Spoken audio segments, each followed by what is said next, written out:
Victime du joug inégal, comme disait Ellen G. White, le corps doit être le serviteur de l'esprit, non l'esprit le serviteur du corps.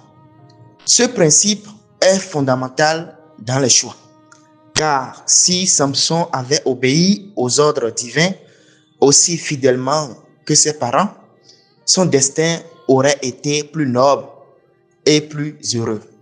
Cependant, une jeune fille qui habitait la ville philistine de Timna conquit les affections de Samson et il décida de la prendre pour femme. Ses parents, craignant Dieu, s'efforcèrent de le dissuader de ce projet, mais sa seule réponse fut « Elle me plaît ». Finalement, ses parents cédèrent à son désir et le mariage eut lieu. Le résultat de cette union fut la souffrance et la chute spirituelle. Juge 14, 1 à 3. Les conséquences de la désobéissance à ce principe peuvent être observées dans la vie de nombreux personnages bibliques. Malheureusement, les mariages mixtes continuent de se produire car l'inclination personnelle gouverne souvent le choix du mari et de la femme au détriment de la volonté de Dieu. Mais si une relation sous un joug inégal évolue en mariage, comment les enfants seront-ils élevés? Quelles valeurs adopteront-ils? Quels principes guideront leur foi? Participeront-ils à l'école du sabbat ou à l'école dominicale?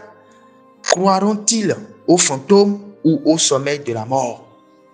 Le mariage n'affecte pas seulement la vie terrestre, mais il est aussi des implications pour l'éternité.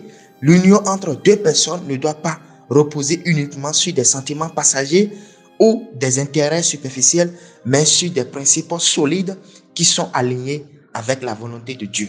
Un chrétien sincère ne prendra jamais de décision que le Seigneur ne pourrait approuver, car il sait que chaque choix fait dans cette vie peut avoir des répercussions non seulement dans le présent, mais aussi dans l'avenir éternel.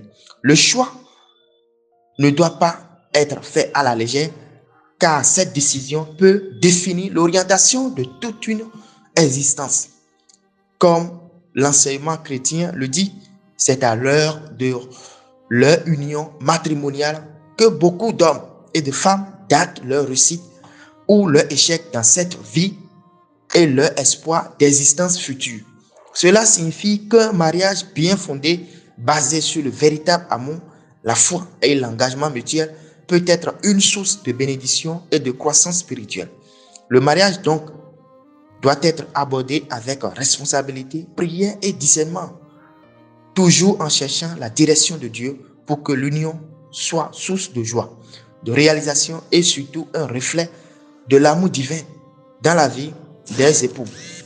Que Dieu bénisse tous les couples et de manière spéciale ceux qui se préparent pour le mariage, afin qu'ils fassent leur choix selon ta volonté. Au nom de Jésus, Amen. Partage ce lien et ces messages. Amen.